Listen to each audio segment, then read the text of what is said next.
Well, good morning, everybody. We are in beautiful Port Aransas today, and we are installing a mill roof. So right here we have a Whirlwind WeatherSnap 16 using UL 90 clips, as you can see here.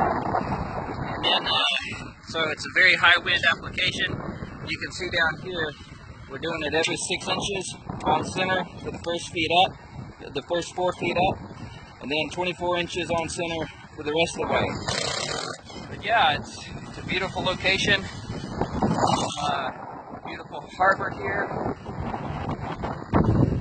It's very windy, that's one thing, but at least